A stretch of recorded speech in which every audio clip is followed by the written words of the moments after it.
Les 4 étapes pour rentrer en relation avec un homme. Bonjour mesdames, j'espère que vous allez bien. Et avant de commencer cet épisode, j'espère que vous avez remarqué que nous avons changé l'introduction de ce podcast. C'était important pour moi de vous le dire parce que je suis extrêmement heureuse de pouvoir vous présenter le podcast tel qu'il est et tel qu'il me ressemble en cette année 2024, en cette fin de première partie d'année 2024. Voilà, avec quelque chose peut-être d'un peu plus doux, avec quelque chose d'un peu plus profond aussi. Voilà, vous l'avez bien vu de toute façon, les contenus sont en train de changer aussi sur ma chaîne, la manière dont j'amène les sujets avec un axe beaucoup plus psychologique et un petit peu moins dans le coaching, qui selon moi permet vraiment beaucoup de changements et une grande transformation intérieure, vers l'extérieur surtout. J'espère que ça vous accompagnera autant que je l'espère. Et surtout, n'hésitez pas à me partager vos retours sur cette nouvelle introduction parce que j'ai pris un plaisir fou à vous la faire. Donc rendez-vous sur Instagram pour m'en dire des nouvelles. Aujourd'hui, nous allons parler, mesdames, des 4 étapes pour entrer en relation avec un homme.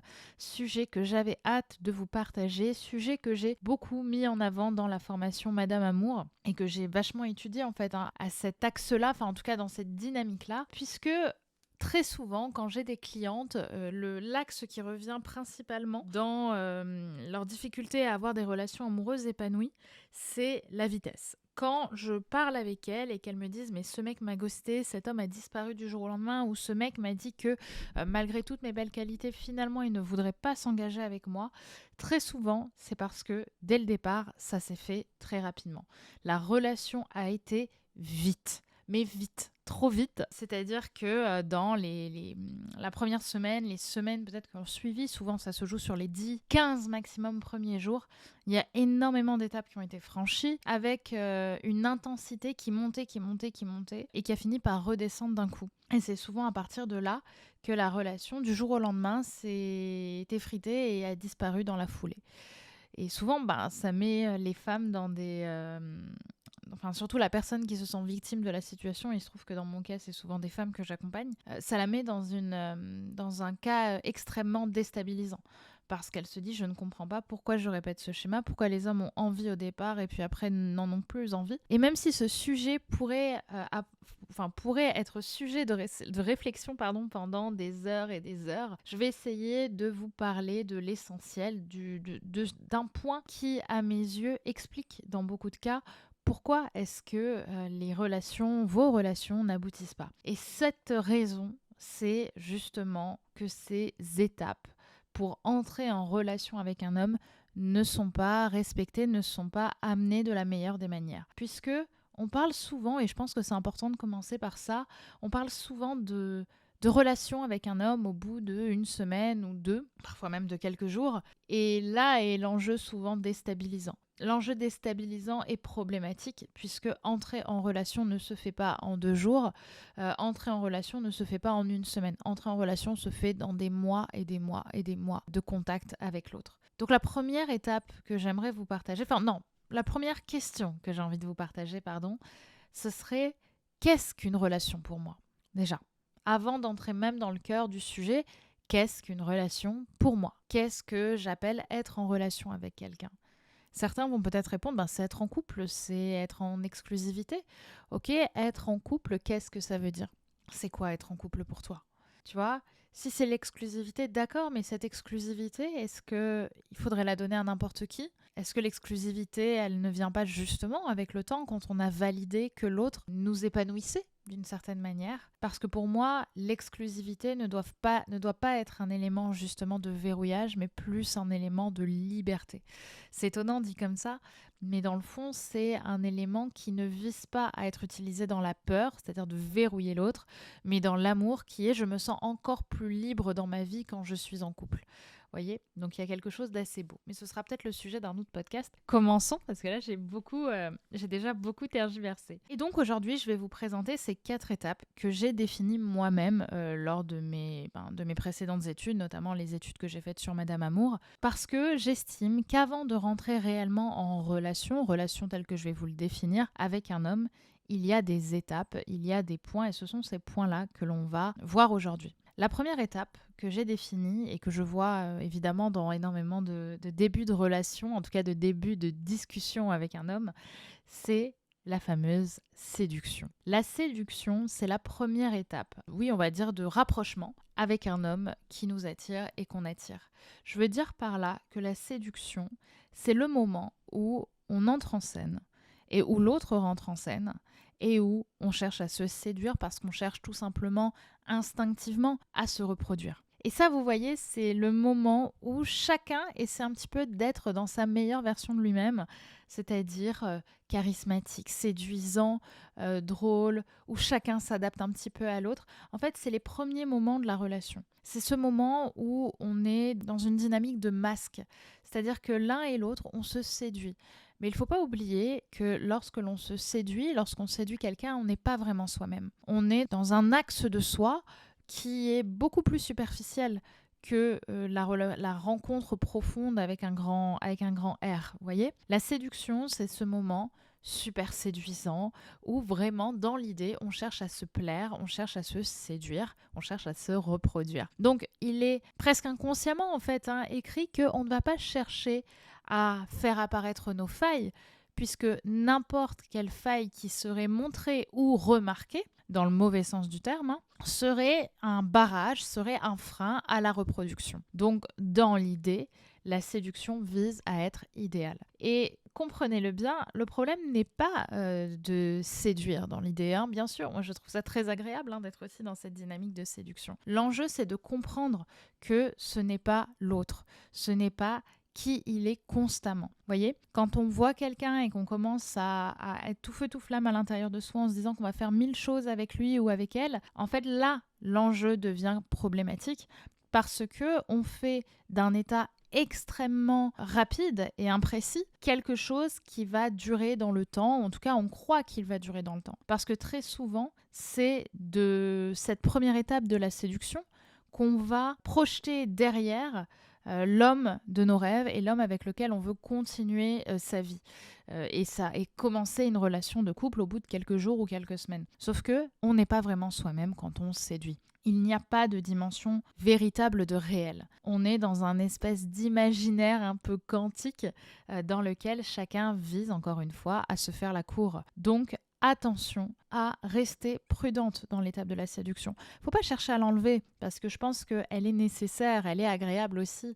Mais il faut avoir conscience que ce n'est pas du réel, que ce n'est pas l'autre, c'est une partie améliorée de l'autre. C'est la belle couverture d'un livre, mais je pense que vous êtes tous déjà tombés sur des livres qui avaient des couvertures canons où vous avez du coup acheté le livre et le livre en lui-même était chiant à mourir. Et ben c'est un petit peu ça dans une certaine mesure. Je veux dire par là que oui, se séduire c'est bien, oui, être intrigué par l'autre c'est une bonne chose, mais ayez conscience que vous ne connaissez pas l'autre et qu'il n'est pas encore apparu, ni vous ni lui. Certaines vont peut-être me dire d'ailleurs, mais Brenda, je comprends pas pourquoi tu me dis ça, parce que moi, quand je suis avec un mec, je lui parle de mes sentiments, je parle de mes émotions, et c'est d'ailleurs souvent ce qui pose problème et qui fait que je me sens vraiment blessée derrière de lui avoir autant partagé ma vie alors qu'il finit par me quitter. J'ai envie de vous dire oui, et en même temps, ça se fait dans une certaine mesure. Alors là, pour le coup, je rentre dans un sujet très tabou et l'idée n'est pas d'en parler de cette manière, mais je pense que parfois, on va être vulnérable avec un homme, mais pas pour les raisons qu'on pense vraies pour nous. On va l'être pour se décharger émotionnellement, on va l'être pour retenir l'autre, on va l'être pour exprimer des émotions et des sentiments qui nous sont personnels, et pas pour entrer véritablement en lien avec l'autre. Ça vise aussi à le séduire et à se sentir séduite dans une certaine mesure, évidemment, chez certaines personnes. Parler de soi va nous donner le sentiment que l'autre est séduisant pour nous. En parlant de nous, on va vivre une histoire intérieure, que l'autre accueille cela et que ça le rend séduisant. Mais on n'en sait rien parce que dans le réel, l'autre est juste physiquement là.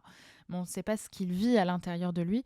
Et encore une fois, on n'est pas dans une dynamique de projection. Vous voyez comme c'est un petit peu pervers. Donc attention à cet aspect-là aussi de vulnérabilité, parce que c'est pas forcément la vulnérabilité telle qu'elle est réellement quand on rentre en lien avec quelqu'un, d'accord? Parce que ça demande du temps, ça pour le coup, ça demande aussi à rencontrer l'autre. Et en fait, dans cette dynamique de séduction, encore une fois, l'enjeu, je vous l'ai dit, n'est pas de vouloir la supprimer, Mais par contre, c'est aussi d'avoir conscience que oui, on est en train de se séduire, mais que pour autant, tout ce que cette séduction m'amène à penser ou à croire est pour l'instant absolument pas dans le réel. Donc, je vais rester, en tout cas moi c'est ce que j'invite un petit peu les femmes à travailler chez elles, c'est de se demander comment ce serait pour elles de rester là où elles sont, c'est-à-dire à séduire, à s'amuser d'être séduite ou de séduire, mais de rester à leur endroit, voyez, de ne pas plonger dans le monde de l'autre parce que c'est souvent là, justement, que il y a ce fameux trait que j'aime pas appeler comme ça aujourd'hui, mais qui a beaucoup parlé à une époque, d'être acquise, c'est-à-dire de complètement être émotionnellement dans le monde de l'autre. Vous voyez, et c'est là qu'en fait la relation s'arrête parce que l'autre n'a plus à nous pénétrer d'une certaine manière, on est déjà venu à lui. Vous voyez, en métaphore, ce que je pourrais vous partager. Donc c'est la première étape, l'étape de la séduction. Arrive ensuite la deuxième étape, l'étape fameuse et importante de la rencontre. L'étape de la rencontre, c'est l'étape où petit à petit, on commence à se montrer, on commence à apparaître. Donc une fois que je suis restée à mon endroit, là où j'étais avec l'autre, alors certes on s'est séduit, mais je suis restée en surface d'une certaine manière, je n'ai pas plongé, je ne suis pas passée à l'acte avec l'autre sans réflexion, je commence à le découvrir dans le réel. Je veux dire par là que là où on était dans une projection un peu imaginaire, un peu idéale, dans l'étape de la séduction où on faisait que des choses hyper sexy comme aller au restaurant, se balader le long de la mer, prendre un verre sur un super rooftop, profiter l'un et l'autre des meilleurs moments de notre semaine. Dans la rencontre, on commence à apporter plus de réel. C'est-à-dire qu'on commence à découvrir l'autre et on commence mutuellement à s'apparaître à l'autre, l'un et l'autre du coup. Dans la rencontre, on commence à faire preuve d'un peu plus de vulnérabilité au fur et à mesure des semaines. Je veux dire par là qu'on va pas juste raconter sa vie pour séduire l'autre. On va raconter certains moments de notre vie à un endroit où on se sent accueilli pour le faire, pour que l'autre apprenne à nous connaître, à nous découvrir et qu'il ait un peu plus conscience de qui on est. Vous voyez ? C'est pas je veux te séduire ou je veux me décharger. C'est j'apparais à toi et c'est une preuve que d'une certaine manière tu comptes pour moi pour que je devienne aussi vulnérable à toi. Tu vois, donc là on est un petit peu dans la rencontre. Dans la rencontre aussi, il y a toute la partie de l'approche du réel et de comment l'autre se vit aussi dans le réel. Là où on était avant que dans des périodes extrêmement séduisantes où, comme je le disais, on va au resto, on mange des pâtes italiennes sur une plage ou en bord de mer, enfin vous voyez, dans des cadres un petit peu romantiques, un petit peu idéal. Dans la rencontre, l'un et l'autre commencent à apparaître dans leurs défauts et dans ce qui pourrait challenger l'autre. En fait, c'est même pas un défaut, ce sont des habitudes qui ne sont pas idéalisées et qui peuvent amener l'autre à réagir. Par exemple, je sais pas, si de ton côté, le dimanche, tu adores sortir, faire les marchés, je sais pas, faire une expo, te balader, etc. Et que jusqu'à présent, vous étiez jamais sorti un dimanche matin parce que vous vous voyez que le samedi soir ou dans la semaine, etc.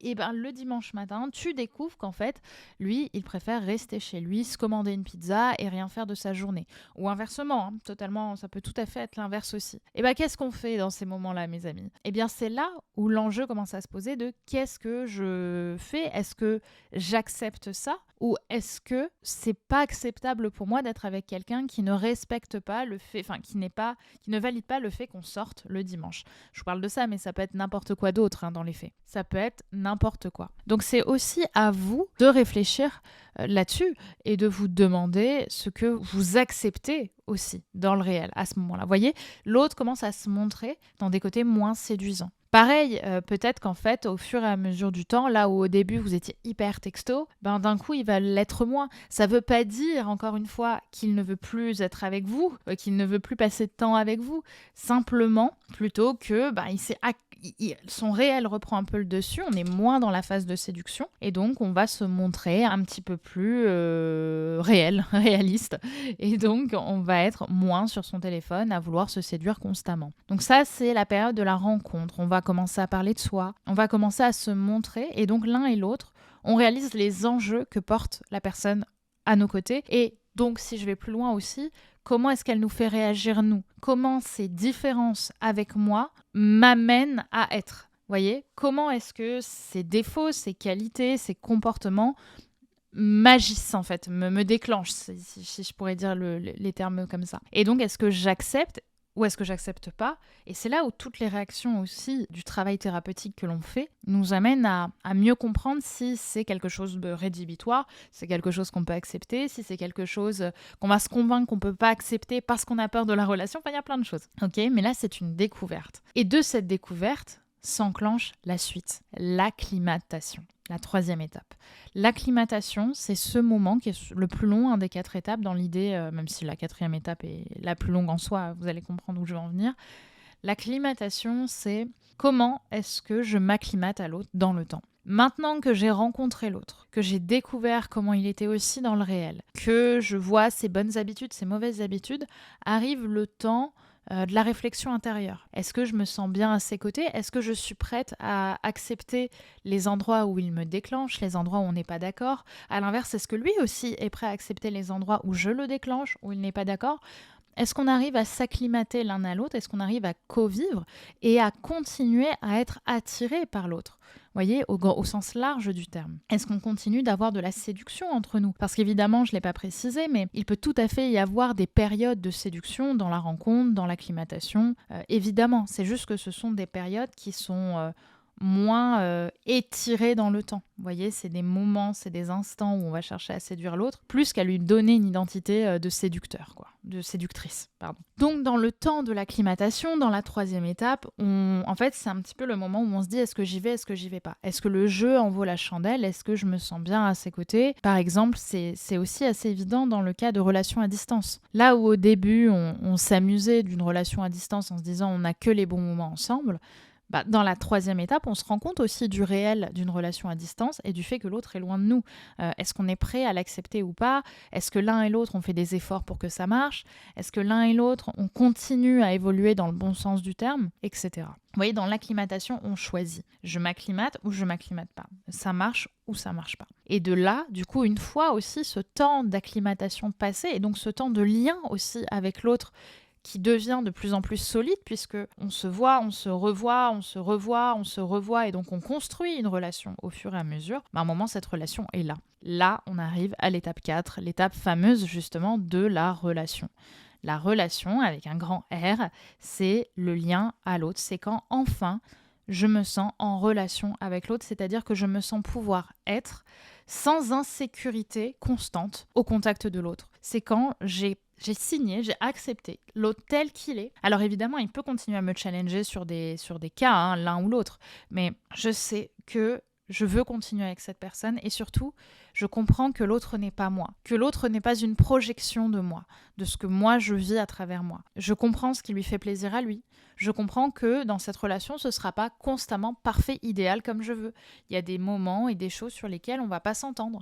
Peut-être que, encore une fois, lui, le samedi, il va adorer faire une session d'échecs, alors que vous allez adorer sortir en boîte avec vos copines.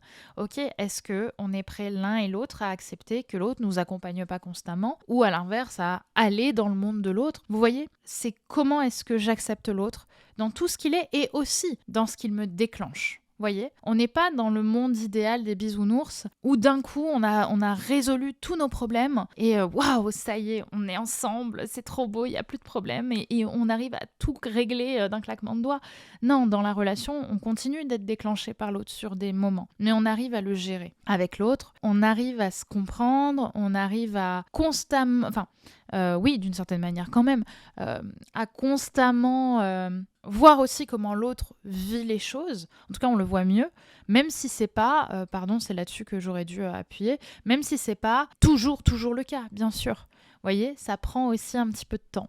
La relation, c'est ça. C'est comment est-ce que je suis en lien maintenant avec l'autre. Comment j'arrive au fur et à mesure à comprendre l'autre, à le vivre, à vivre son expérience intérieure à travers moi. Et comment est-ce qu'on décide l'un et l'autre d'avancer ensemble vers la même direction, même s'il y a des endroits où ce sera challengeant. Vous voyez, on n'est pas en relation avec quelqu'un, on ne connaît pas quelqu'un en un claquement de doigts parce que d'un coup le mec nous donne des papillons dans le ventre dès la première fois qu'on le voit. Ça prend du temps et même au-delà de ce que je vous ai dit, et ça c'est à mes yeux inconcevable de le faire autrement. Ça demande à se voir. Je vous le dis parce que je vous ai fait un podcast dernièrement qui s'appelle Arrêter de se projeter avec un homme qui finira par te quitter. Le titre est un peu comme ça. Et ce que je vois là-dedans, et ce dont je parle, c'est comment est-ce que on va fantasmer l'autre dès le départ sur la personne qu'il est. Et souvent, ce n'est pas cette personne. Et la seule manière de savoir qui l'autre est vraiment, c'est de le voir. Et ce qu'on appelle se voir, en psychologie, on va appeler ça plutôt le contact. C'est le moment où physiquement on est ensemble. Parce que s'envoyer des textos, par exemple, c'est à la limite pourquoi pas se séduire, mais on ne se rencontre pas par message. Vous voyez, on ne s'acclimate pas à l'autre par message, on ne construit pas de relation par message ou par FaceTime. C'est quelque chose qui peut évidemment à certains moments, les FaceTime, aider à communiquer parce qu'on se voit, mais ça ne vaut pas l'expérience du réel. Ce n'est pas la même chose de parler à un mec le dimanche à 11h du matin alors que la veille, tout allait bien dans le meilleur des mondes et on s'envoie des petits messages mignons le dimanche matin ou alors on se fait un FaceTime à 11h que de vivre la période de la nuit où le mec a beuge toute la nuit après sa soirée, où finalement il découvre que vous pétez dans votre lit. Enfin, vous voyez, c'est des choses un peu comme ça, où en fait on a une expérience réelle de l'autre. Vous voyez où je veux en venir? Et donc, est-ce qu'on l'accepte, est-ce qu'on l'accepte pas? Et ça passe pas dans les messages. Donc, pour résumer, étape 1, la séduction. Étape 2, la rencontre. Étape 3, l'acclimatation. Étape 4, la relation. Vous avez ces 4 axes. J'espère qu'ils vous auront apporté de la clarté. J'espère surtout que ça aura apporté plus de conscience aussi à où est-ce que vous en êtes, vous, dans vos relations avec les hommes. Où est-ce que ça pêche la plupart du temps? Où est-ce que ça s'arrête? Vous voyez, si vous avez du mal justement à construire des relations dans le sens long terme, justement, dans la 4e étape, à quel endroit est-ce que vous vous arrêtez? À quel endroit est-ce que peut-être vous vous sentez, vous ou l'autre, vous cacher de l'autre aussi? Donc j'espère que ça vous aura inspiré. Évidemment, pour ne rater aucun épisode, et Dieu sait que les épisodes qui arrivent sont croustillants, n'oubliez pas de vous abonner à cette chaîne de podcast et bien sûr à recommander cet épisode à une personne que ça pourrait aider. Je pense à une amie, je pense à une cousine, je pense à une sœur, à une personne qui vit des challenges dans ses relations amoureuses et dont ce podcast pourrait l'éclairer. C'est gratuit et c'est un magnifique cadeau que vous faites à une personne que vous aimez. Ça crée encore plus de liens d'ailleurs avec les autres. Donc j'espère que ce podcast vous aura inspiré et parlé et on se retrouve dans tous les cas très vite pour un nouvel épisode. Gros bisous.